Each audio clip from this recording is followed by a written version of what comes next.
দর্শক আমন্ত্রণ জানাচ্ছি সিএসআরএম জনতন্ত্র গণতন্ত্রে। আজকে আপনাদের সঙ্গে আছে আমি মারুফা রহমান এবং আমরা যথারীতি একটি রাজনৈতিক পরিস্থিতির মধ্য দিয়েই যাচ্ছি পুরা জুলাই মাস ধরে অগাস্ট জুড়ে। তো আজকে আমাদের আলোচনার বিষয়বস্তু পুরনো রাজনীতি চলবে কিনা, কারণ আমরা দেশের সংস্কারের কথা বলছি, রাজনৈতিক সংস্কারের কথা বলছি। সকল পর্যায়ে একটা সংস্কার চাই। যারা আন্দোলন করেছেন, সাধারণ ছাত্র জনতা যারা এই আন্দোলনের সমর্থন চেয়েছেন, বিভিন্নভাবে অংশগ্রহণ করেছেন এবং রাজনীতিবিদরাও কিন্তু একই কথাই বলছে।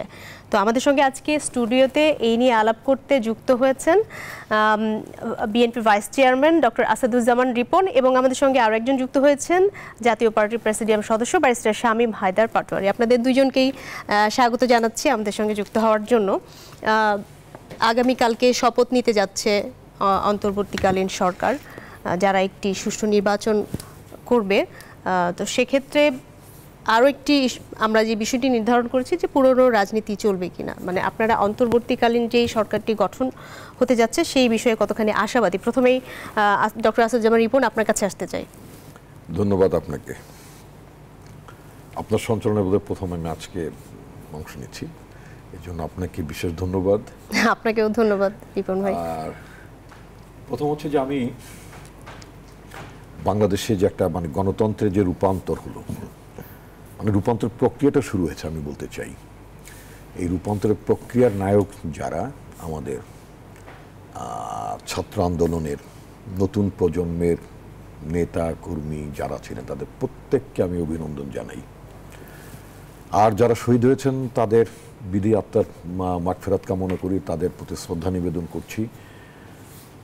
এবং আপামর নাগরিক সমাজ তারা যারা একটা পরিবর্তন চেয়েছিলেন, সেই পরিবর্তনের একটা সূচনা হলো একটা ফ্যাসিবাদী শাসন ব্যবস্থার সাময়িক অবসান ঘটলো। আপনি বলবেন সাময়িক কেন? কারণ আপনি একটা প্রশ্ন তুলেছেন পুরনো রাজনীতি চলবে কিনা।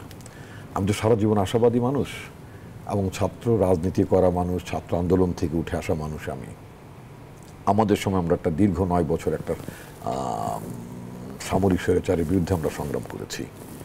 তো তখনও কিন্তু যখন এই আউটকামটা হলো, আপনার সামরিক স্বৈরাচারের পতন ঘটলো, তখনও কিন্তু আমরা আজকে যেভাবে আশাবাদ ব্যক্ত করছি অনুরূপভাবে তখনও মনে করেছিলাম যে বাংলাদেশে একটি গণতান্ত্রিক প্রক্রিয়া বিকশিত হবে, একটা জবাবদিহিমূলক শাসন ব্যবস্থা হবে, জনগণের আকাঙ্ক্ষার প্রতিফলন ঘটবে এবং সবকিছু মানে একটা ন্যায় সাম্য মানবিক মর্যাদা। যে ছাত্রগণ অভ্যুত্থান আর এবারের যে 24-এর সেটি কি আসলে একরকম কিনা? এই মানুষ তো আশা করে মুক্তিযুদ্ধের পরে যেমন মানে আমাদের মুক্তিযুদ্ধের প্রজন্মের নাগরিক সমাজ অথবা তখনকার ছাত্র সমাজ যেই বাংলাদেশকে দেখতে চেয়েছিলেন সেই রকম বাংলাদেশ হয়নি।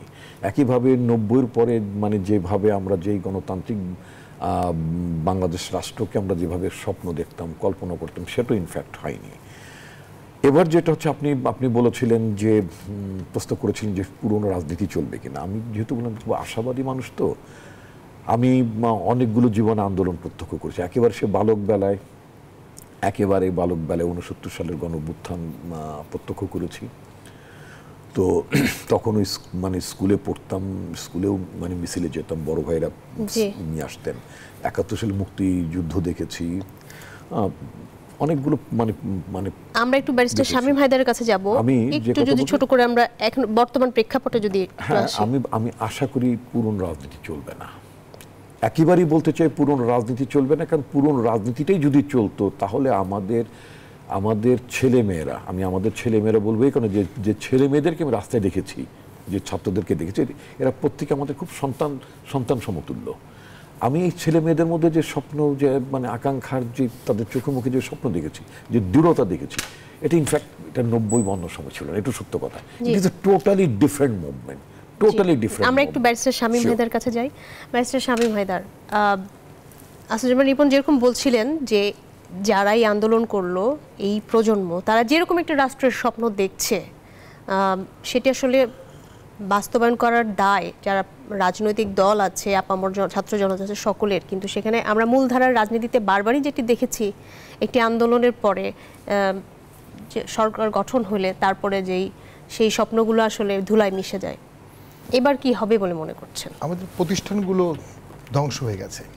একটা সরকারকে দানব সরকার হতে গেলে যে চেক লিস্টগুলো থাকে, ফ্রি মিডিয়া, ইন্ডিপেন্ডেন্ট জুডিশিয়ারি ইনস্টিটিউশনগুলো, কমিশনগুলো, সেগুলো বাংলাদেশে সব একভূত হয়ে গিয়েছিল। আগেও হয়েছে, এবারও হয়েছে, এবার সর্বোচ্চ মাত্রায় হয়েছে। তবে এবার আয়নাঘর বা কিলিং, জেনোসাইড, এই ধরনের ঘটনাগুলো আমরা আগে দেখিনি, অন্তত আমাদের মানে জন্মের পর থেকে। এই ক্রান্তি লগ্নে ডক্টর ইউনূসের মতো একজন স্বনামধন্য ব্যক্তি, যিনি একবার নোবেল প্রাইজ পেয়েছেন মাইক্রো ক্রেডিটের উপর, আরেকবার নোবেল প্রাইজ হয়তোবা পেতে যেতেন সোশ্যাল বিজনেসের উপরে, তিনি দায়িত্বভার গ্রহণ করেছেন। তার শারীরিক অনেক ছিল, তারপরে উনি রাজি হয়েছেন। এটা আমাদের জন্য আশীর্বাদ। কারণ কেন বলছি, যতটুকু আমি অনুভব করি রিজার্ভ আমাদের নাই বললেই চলে। ব্যাংকিং ব্যবস্থা ভেঙে পড়েছে পুরোপুরি, ব্যবসা বাণিজ্য একদম স্থবির। এখানে যদি ডক্টর ইউনূস ইকোনমির দায়িত্ব নিচ্ছেন, যেহেতু উনি চিফ অ্যাডভাইজার হচ্ছেন, আমার বিশ্বাস উনি ইকোনমি সেভ করতে পারবেন।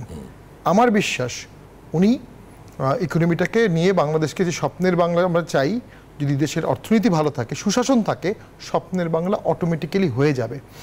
এখন ডক্টর ইউনূসকে এই দেশটা চালাতে গেলে সেনাবাহিনীর পূর্ণ সহযোগিতা লাগবে, কারণ দেশে পুলিশ এই মুহূর্তে নাই। এই বিশাল একটা জনগোষ্ঠীকে সুশাসন দিতে গেলে, নিরাপত্তা দিতে গেলে সেনাবাহিনীর সার্বিক সহযোগিতা লাগবে। আবার ডক্টর ইউনূস ছাড়া যেহেতু কোনো বিকল্প অর্থনৈতিকভাবে নাই, আমি মনে করি তাকে আমাদের সকলের সহযোগিতা করা উচিত। নাও দেন দ্য কোশ্চেন কাম আপ, কতদিন, এইটাই এখন ইস্যু আসছে। সংবিধানে এই বিষয়ে সুস্পষ্ট, সংসদ ডিসলভ হলে আপনাকে 90 দিনের মধ্যে ভোট করতে হবে, অথবা আপনি অ্যাক্ট অফ গড অথবা ইন্টারনাল ডিস্টারবেন্স দেখলে আরও 3 মাস পারবেন। সর্বোচ্চ 6 মাসের মধ্যে ভোট করার সাংবিধানিক বাধ্যবাধকতা আছে। আমি ব্যক্তিগতভাবে মনে করি, যদিও এটা রাজনীতিবিদ হিসাবে 6 মাস ওনার জন্য মোটেও এনাফ টাইম না। সমস্ত প্রতিষ্ঠান করতে গেলে, সমস্ত ভেঙে পড়া জিনিসকে উঠাতে গেলে ওনাকে আরেকটু লম্বা সময় দিতে হবে ডেফিনেটলি। নাও উনি কি এই সময়টা জোর করে মানে চাপিয়ে নেবেন, নাকি রাজনৈতিক দলগুলোর সাথে আলাপ করে নেবেন? জি, আজকে কিন্তু একটা বড় সমাবেশ করেছেন আপনারা, এবং সেখানে বিএনপির মহাসচিব মির্জা ফখরুল ইসলাম আলমগীর বলেছেন যে অবিলম্বে অন্তর্বর্তীকালীন সরকার গঠন করে 3 মাসের মধ্যে নির্বাচন ব্যবস্থা করার জন্য তিনি রাষ্ট্রপতির কাছে আহ্বান জানাচ্ছেন। আমরা এই বিষয়ে আলাপ করব বিস্তারিত, তার আগে একটি বিরতি নিচ্ছি। দর্শক, সিএসআরএম জনতন্ত্র গণতন্ত্র একটি বিরতি নিচ্ছি, সাথেই থাকুন। দর্শক, বিরতির পরে আবারও স্বাগত জানাচ্ছি সিএসআরএম জনতন্ত্র গণতন্ত্রে। আমরা আলাপ করছি চলমান যে রাজনৈতিক পরিস্থিতি এবং কোন ধারার রাজনীতি আসলে এখন চলবে বা শুরু হবে সেই নিয়ে। রাষ্ট্রের কাঠামোগত সংস্কারের পর নির্বাচন চান শিক্ষার্থীরা। প্রথমেই আমি আসলে এবারে আসতে চাই ব্যারিস্টার শামীম হায়দার পাটোয়ারি আপনার কাছে।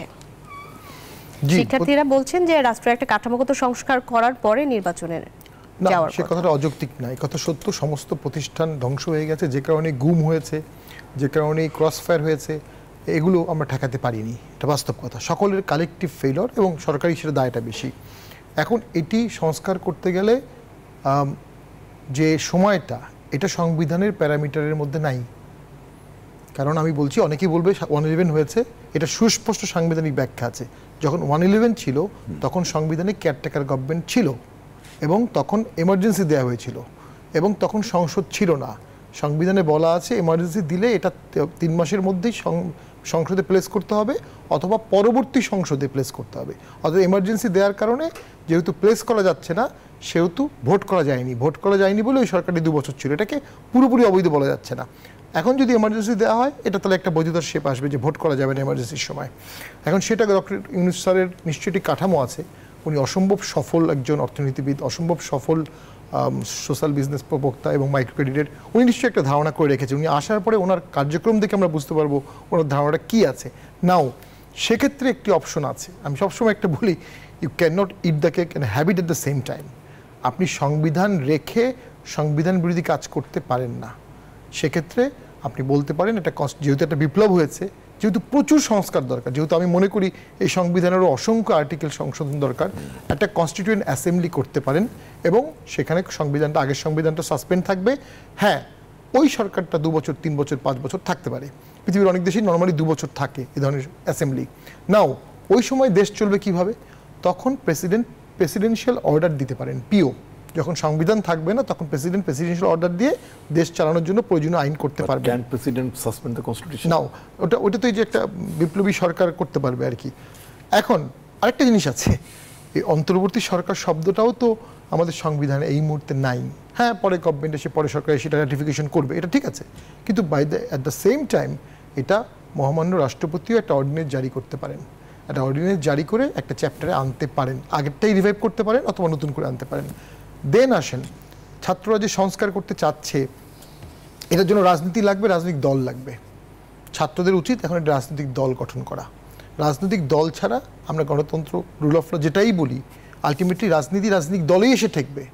বাকি সমস্ত মিজার হচ্ছে অ্যাডহক মিজার, বাকি পার্মানেন্ট মিজার হচ্ছে স্ট্যাবল পলিটিক্যাল পার্টি, যে পার্টি সুশাসনে বিশ্বাস করে, যে পার্টি তরুণদেরকে উঠিয়ে নিয়ে আসে। সেই রাজনৈতিক দল করলে সেখানে এই তরুণরাই গুরুত্বপূর্ণ পদে থাকবে এবং পরবর্তী ভোটে তারা অনেকেই নমিনেশন নেবে এবং আমার ধারণা অনেকেই এমপি হতে পারে ইনশাল্লাহ। তো সেই ক্ষেত্রে সেই কাঠামোটার দিকেই যেতে হবে আলটিমেটলি। আমরা রাজনীতিকে বাদ দিয়ে রাজনীতিবিদের গালিগালাজ করে কোনো স্থায়ী সমাধান করতে পারবো না। নাও এই কাজগুলো যে ডক্টর ইউনূস স্যার করবেন, তিনি একজন প্রবাদতুল্য ব্যক্তি, আমরা সকলে তাকে পূজনীয় এবং আমার তার উপর অঘাত তার সাথে কাজ করার সৌভাগ্য আমার হয়েছে, কিন্তু তিনি যদি রাজনৈতিক দলগুলোর সাথে একটা কনসেনসাস না নিয়ে এগুলো করেন তাহলে সেটি পলিটিক্যালি ডিফেক্টিভ হবে। ওনার উচিত, আমি শেষ করে দিচ্ছি 1 মিনিট, ওনার উচিত সমস্ত পলিটিক্যালকে ডেকে একটা আইডিয়া দেওয়া যে ওনার এই রিফর্মটা করতে এতদিন সময় লাগবে এবং সকল রাজনৈতিক দল এই সময়টা তাকে অবশ্যই অর্থনীতির স্বার্থে, একটা বিপ্লব পরবর্তী দেশ গড়ার স্বার্থে ওই সময়টা তাকে সকলেই সর্বসম্মতি করে দিতে হবে। সব রাজনৈতিক দল যদি তাকে ডিস্টার্ব করে তাহলে ওনার মতো ব্যক্তিত্ব হয়তো বা এই রিফর্মগুলো মানে ঠিক সুযোগ মতো করতে পারবে না। জি, ডক্টর আসাদুজ্জামান রিপন, আপনারা আসলে এই যে রাষ্ট্রের কাঠামোগত সংস্কারের জন্য অপেক্ষা আমি আপনাকে একটা কথা যেটা বলতে চাই, একটা কথা বলতে চাই, দেখেন দেশে একটা নিঃসন্দেহে দেশে একটা বিপ্লব হয়েছে আনডাউটেডলি, এবং একটা গণজাগরণের মতো একটা বিপ্লব আসছে। এবং ইতিপূর্বে মানে আপনার তৎকালীন পাকিস্তান আমলে এমনকি বাংলাদেশে এই ধরনের গণজাগরণের বিপ্লব হয়নি কখনো। আমি ঠিক রাইট নাও আমার পার্টির অ্যাজ এ ভাইস চেয়ারম্যান আমি একটি অন্তর্বর্তীকালীন সরকার গঠন না হওয়া পর্যন্ত আমরা সরকারের কাছে অনেকগুলো দাবি তুলে বা অনেকগুলো আকাঙ্ক্ষার কথা বলে রাইট নাও আমি ঠিক সরকারকে মানে ভবিষ্যৎ সরকারকে ভারাক্রান্ত করতে চাই না। আপাতত আমাদের চাওয়া যেটা সেটা হচ্ছে যে আমরা যেটা চাই এটা নির্দলীয় নিরপেক্ষ সরকার, সেটাকে আপনি যেই নামই ডাকেন না কেন সেটা ইনস্টল হতে হবে। নাম্বার 2, দ্রুততম সময়ের মধ্যে, যেটা আমাদের পার্টির তরফ থেকে 30 মাস, কিন্তু মানে রাষ্ট্রের এখন যে অবস্থা দ্রুততম সময়ের মধ্যে যদি না হয় সেক্ষেত্রে আপনারা কি করবেন? আমি বলছি আপনাকে উনি যেটা 3 মাসের কথা বলেছেন যে মানে বাধ্যবাধকতার কথা বলছেন, সেটা হচ্ছে আপনার একটা আইনি ব্যাখ্যা যখন স্বাভাবিক প্রসেসে যখন থাকে, সংবিধান বাতিল হয়ে গেল। এখন তো বর্তমানে সংবিধান বাতিলের ব্যবস্থাটা সেভাবে ছিল না। সংবিধানের বাতিলের ব্যবস্থাটা যখন প্রধানমন্ত্রী তো সংবিধান মানে কি বলে আপনার সংসদ বাতিল, উনি পদত্যাগ করেছেন, সংসদ তো উনি বাতিল করার জন্য কনসেন্ট দিয়ে যান নাই, তাই না? কিন্তু যেহেতু প্রেসিডেন্ট হ্যাড নো চয়েস, তার সাথে কনসাল্ট করার মতো অবস্থা তো তিনি কিন্তু পালিয়েছেন।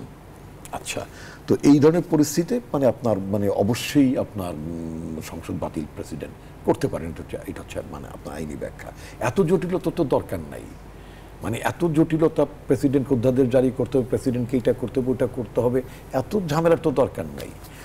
পিওর অ্যান্ড সিম্পল বাংলাদেশে 2009 সালে যে তত্ত্বাবধায়ক ব্যবস্থাটা যে আপনার মানে হাসিনা সরকার ক্ষমতা আসার পরে যেটা বাতিল করলেন তত্ত্বাবধায়ক সরকার ব্যবস্থাটা, এবং in the name of chief জাস্টিসের যে ভার্ডিক্টের নামে একটা রিটায়ার্ড চিফ জাস্টিস, আমি বহুবার বলেছি, একজন রিটায়ার্ড চিফ জাস্টিস তিনি পৃথিবীর কোনো ইতিহাসে রিটায়ারমেন্টের পরে যে তিনি একটা জাজমেন্ট দেন, সেই জাজমেন্টের তো কোনো বৈধতা নাই। যে তত্ত্বাবধায়ক সরকার ব্যবস্থাটা তিনি বাতিল করলেন এবং গায়ের জোরে আওয়ামী লীগের লোকেরা বলতেন, তৎকালীন সরকার বলতেন যে এটা আদালত বাতিল করে দিয়েছে। কোন আদালত বাতিল করে দিয়েছে? তত্ত্বাবধায়ক সরকার ইস্যুটা নিয়ে একটু যদি ওনার কাছে যাই, আপনার কাছে তো এই যে আপনার একটা মানে অবসরপ্রাপ্ত চিফ জাস্টিস একটা বাসায় শুয়ে ঘুমিয়ে 1.5 বছর পরে একটা রায় লিখে পাঠালেন, সেই রায়টা আমি কেন অ্যাকসেপ্ট করব? এটা তো কোনো বৈধতাই নাই। অ্যান্ড পারপেচুয়ালি শেখ হাসিনা মানে আপনার মানে অবৈধভাবে ইন দ্য নেম অফ সকল নির্বাচন তো বটেই, একবার 2014 সালে মানে আপনার বিনা ভোটের ইলেকশন, 18 সালে রাতের ভোটের ইলেকশন, 24 সালে আমিড ইলেকশন করে এই তাইরে নাইরে করে উনি বারবার সেই বিষয়ে আসলে আমরা সবাই অবগত। আমরা একটু সেই কারণে সরকার নিয়েও তো আসলে অনেক জায়গা থেকে আপত্তি আছে, কোনো আপত্তি নাই, সেটা একটু যদি আমি একটু তত্ত্বাবধায়ক সরকার ব্যবস্থা ব্যারিস্টার শামীম হায়দার তত্ত্বাবধায়ক সরকারের কথা আসাদুজ্জামান রিপন বলছে, রিভাইভটা কিভাবে হবে? একটা সুপ্রিম কোর্টের জাজমেন্ট মানে it's a law declared and it is binding. এটাকে আবার পরে কনস্টিটিউশন অ্যামেন্ডমেন্ট করে আদালত আর হয়েছে। না আমি আপনাকে আইনের কথা বলছি, আপনি শুনুন, আপনি যেটা বলছেন এটা আইনের কথা না, আপনি আবেগের কথা বলছেন। আবেগ দিয়ে তো দেশ চলবে না, দেশটা আইন দিয়ে চলবে, সেই আইনটা আপনাকে সংশোধন করতে হবে। আপনি সবই বিপ্লবের সময় সব কিছু করবেন না। আমি আপনাকে একটু উদাহরণ দেই, আপনি আপনার মধ্যে আমি 1 মিনিট একটু মানে আপনার সাথে ইন্টারঅ্যাক্ট করি। আপনি আজকে খেয়াল করেছেন নিশ্চয়ই যে প্রফেসর ইউনূস আমাদের, যিনি আগামী কালকে আল্লাহ সুবহানাহু ওয়া তাআলা যদি চান, সবই তো আল্লাহর হুকুমের উপরই হয়, উনি যদি চান এবং উনি যদি দেশে ফিরে আসেন, কালকে হয়তো শপথ হবে, উনি প্রধান উপদেষ্টা হতে যাবেন। আমরা কি জানি না যে এই শেখ হাসিনা, স্বৈরাচারী শেখ হাসিনার আদালত, তার ফরমাইশে আদালত, থার্ড লেবার কোর্ট তাকে 6 মাসের আপনার মানে ইয়ে করেছে, বিনাশ্রমে কারাদণ্ড দিয়েছিল। এবং আমরা কি আজকে খেয়াল করিনি যে উনি যে অ্যাপিলটা করেছেন, যে অ্যাপিলটা 2 মাসের মধ্যে নিষ্পত্তি হওয়ার কথা, সেই আপিলটা 8 মাসে শুনানি হয়নি। সেই আপিলটা শুনানি হওয়ার পরে সেটা উনি দণ্ড থেকে মানে মুক্তি পেয়েছেন। আমাদের যে সমস্ত দলের লোকেরা, আমি একটা ফেসবুকে দেখলাম যখন নিউজ আসলো যে যারা গ্রেপ্তার হয়েছিলেন এই আন্দোলনের ছাত্র আন্দোলনের সময়, তাদের সব মুক্তি করে, তো তখন লিখলেন যে এই ম্যাজিস্ট্রেট সাহেবরাই তো এদেরকে জামিন না দিয়ে সব জেলে পাঠিয়েছিলেন। জি ডক্টর আসাদুজ্জামান রিপন, একটু ওনাকে একটু সময় দিতে হবে, আমরা আবার বিরতিতে যাব, ওনাকে একটু সময় দিন। সাহেবরা কিন্তু আবার জামিন দিয়েছেন। আপনি যেটা বলছেন এগুলো সবই তো করা সম্ভব, কিন্তু আইনি কাঠামোতে কিভাবে করা যাবে সেটা আইনি কাঠামোতেই সুযোগ আছে। আপনার যখন আইনি কাঠামোতে সুযোগ আছে তখন আপনি কেন বৈপ্লবিক কায়দায় করবেন? আপনার এটি হচ্ছে ব্যাপার। এখন যদি আপনি এখন একটা গভর্নমেন্ট মানে কেয়ারটেকার গভর্নমেন্ট আনতে চান, এটা প্রেসিডেন্সিয়াল অর্ডিন্যান্সে হতে পারে।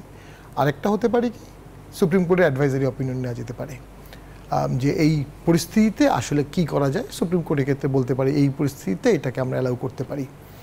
আদারওয়াইজ যেটা হবে, কোনো একটা সময় এই অ্যাকশনগুলো নিয়ে বিতর্ক হবে। আমরা কেন জেনে শুনে বুঝে অসাধারণ একজন ব্যক্তিকে ভবিতব্য অনেক পরে হলেও কিছু বিতর্কের সুযোগ রেখে দেবো, যেখানে আমরা এটা ইজিলি লফুলি কারেক্ট করতে পারি। এটাই আমার কনসার্ন।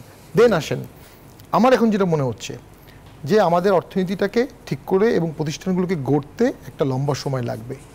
এই লম্বা সময় যে সরকারটি চালাবে, তারা কি ইমার্জেন্সি দিয়ে চালাবে নাকি ইমার্জেন্সি ছাড়া চালাবে? যদি ইমার্জেন্সি দেয় তাহলে সেখানে ভোটের প্রয়োজন নাই, অবশ্যই সংবিধানই এটা পারমিট করবে। যদি ইমার্জেন্সি না দেয়, যেটা মনে হচ্ছে দিচ্ছে না, সেটা আইনের ভিতরেই আছে, সেটা তো আমাদের সংবিধানই আছে। কিন্তু ইমার্জেন্সি না দিয়ে এই সরকারটি যদি 2 বছর থাকে, তাহলে কিন্তু এই কনস্টিটিউয়েন্ট অ্যাসেম্বলি ছাড়া আমি কিন্তু স্বাভাবিকভাবে আর কোনো বৈধ পন্থা দেখি না।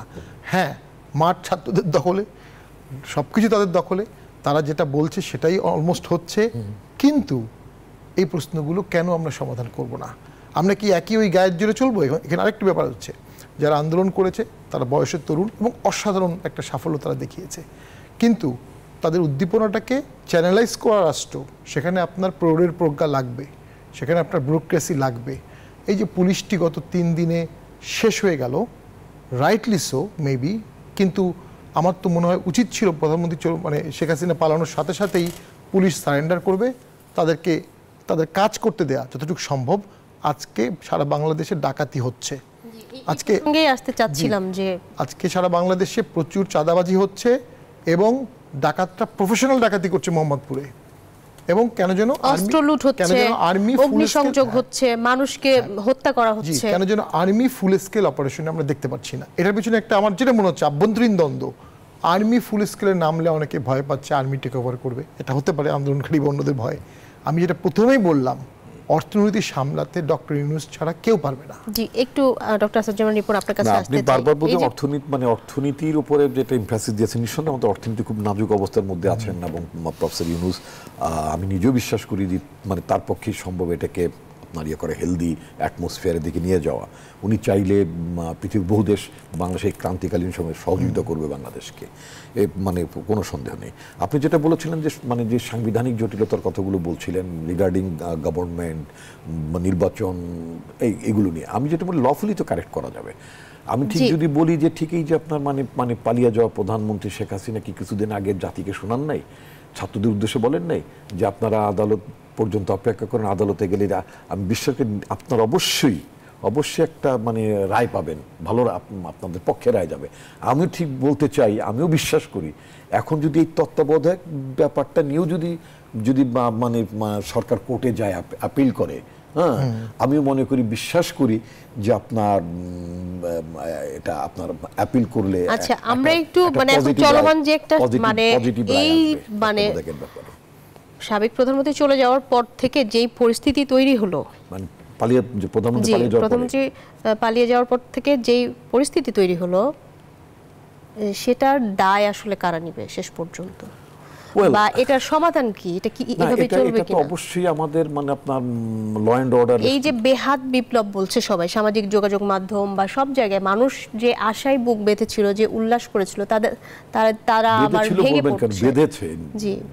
বেঁধেছিল বলবো কেন, আমি তো মনে করি যে স্বপ্ন, আকাঙ্ক্ষা, আশা এগুলো যে মানে পরাহত হয়ে গেছে, সেটা খানিকটা হলেও তো একটু মলিন হচ্ছে। এই আপনি মনে করবেন যে সবসময় লুটেরা, দুর্বৃত্ত চক্র, দুষ্কৃতিকারীরা, এমনকি আমাদের মুক্তিযুদ্ধের সময় যদি আপনি খেয়াল করেন, মুক্তিযুদ্ধের সময় একদিক দিয়ে মুক্তিযুদ্ধ চলছে, অপর দিক দিয়ে কিন্তু ডাকাতিও হতো। মুক্তিযুদ্ধের পরে স্বাধীন বাংলাদেশে মানে মুক্তিযোদ্ধারা যখন অস্ত্র মানে স্মার্টফোনের যুগ, তাদেরকে চিহ্নিত করে শাস্তির আওতায় আবার আনা হবে কিনা, এখন যারা সহিংস আচরণ করছে, that is the demand from our party. আমাদের পার্টি অ্যাক্টিং চেয়ারম্যান তারা যদি আপনাদের দলেরও হয়, তারেক রহমান সাহেব ক্যাটেগরিক্যালি বলেছেন যে লুটেরা, দুর্বৃত্ত, দুষ্কৃতিকারী যারা জনগণের জান মাল সম্পত্তি, সরকারি সম্পত্তি, সংখ্যালঘু থেকে শুরু করে সমস্ত কিছু, সমস্ত ধর্ম মত নির্বিশেষে যে সমস্ত বিষয়গুলো আছে, এই সমস্ত কোনো বিষয়ের যদি কোনো রকম ব্যত্যয় ঘটে, যে বা যারা হোক না কেন, তাদেরকে আইনের হাতে সুপর্দ করবে। যদি কেউ বিএনপির নামও ব্যবহার করে, তাকেও আমাদের দল স্পেয়ার করবে না। That is loud and clear. এটা আমাদের পার্টির তরফ থেকে আজকে যে আমরা যে সভাটির আয়োজন করেছিলাম এই মাসে, আমরা আজকে একটা বড় সভা হলো আজকে আমাদের দলের তরফ থেকে, one of the main reason to convey this message, আমাদের পার্টি ভারপ্রাপ্ত চেয়ারম্যানের তরফ থেকে আমরা এই মেসেজটাই কিন্তু আমরা দেশবাসীকে জানাতে চেয়েছিলাম, দুর্বৃত্তদেরকে আমরা ওয়ার্ন করতে চেয়েছিলাম যে অনেক সময় দেখা গেল যে 16 ডিভিশন আছে না, বিপ্লবের পরে এক ধরনের আপনার মানে লোকেরা হঠাৎ করে বিপ্লবী সাজে, যে সমস্ত লোকজন কোনোদিনই বিএনপি করে নাই। গত 15 বছর আমরা অনুষ্ঠানের একদম শেষ পর্যায়ে চলে এসেছি, ডক্টর আসাদুজ্জামান। দর্শক বিরতির পরে আবারও স্বাগত জানাচ্ছি সিএসআরএম জনতন্ত্র গণতন্ত্রে। আমরা অনুষ্ঠানের একেবারে শেষ পর্যায়ে আছি, আমরা 1 মিনিট সময় পাবো। আমি মনে করি এখন যেটা আমাদের দরকার হচ্ছে, প্রচুর ডাকাতির খবর পাচ্ছি, প্রচুর মানে আমরা সহিংসতার খবর পাচ্ছি, এটা দেশের জন্য অত্যন্ত অশনি সংকেত এবং এই বিপ্লবটাকে ম্লান করে দিচ্ছে কিছুটা। আমি মনে করি অতি সত্বর সেনাবাহিনী ফুল স্কেল মানে অপারেশন দরকার, এবং ডক্টর ইউনূস স্যার আসার সাথে সাথেই দেশে যেন একটা শান্তির পরিবেশ আসে, মানুষ তার কাছে শান্তি চাচ্ছে, চাকরি চাচ্ছে, অর্থনৈতিক পুনরুদ্ধার। ডক্টর আসাদুজ্জামান রিপন। ধন্যবাদ আপনাকে। আমি আসলে শামীম হায়দার পাটোয়ারির বক্তব্যের সাথে আমারও কোনো ভিন্ন মত নেই, কারণ আমি আসলে দেশের শান্তি শৃঙ্খলা বজায় রাখার জন্য এই অস্ত্র উদ্ধার তো নিঃসন্দেহ করতে পার। যেটা বলে বিপ্লবের ইমেজ ম্লান হচ্ছে না, আগেও যেটা বলছে প্রতিটি বিপ্লবের পরে, সেটা ফরাসি বিপ্লব বলেন, সেটা বাংলাদেশের প্রেক্ষাপট বলেন, আমাদের মুক্তিযুদ্ধ বলেন, সবসময় কিন্তু চোর ডাকাত ছাত্ররা সবসময় আপনার থাকে, এর মধ্যে তারা এই মানে ঘরপোড়ার মধ্যে আলু পোড়া খেতে চায়, যে এই আলু পোড়াদের যেন শাস্তি হয় এমন প্রত্যাশায় জনগণের। আমরা অনুষ্ঠান একেবারে শেষ পর্যায়ে চলেছে, আপনাদেরকে অসংখ্য ধন্যবাদ। দর্শক, সিএসআরএম জনতন্ত্র গণতন্ত্রে এই ছিল আজকের মতো। এতক্ষণ সাথে থাকার জন্য ধন্যবাদ।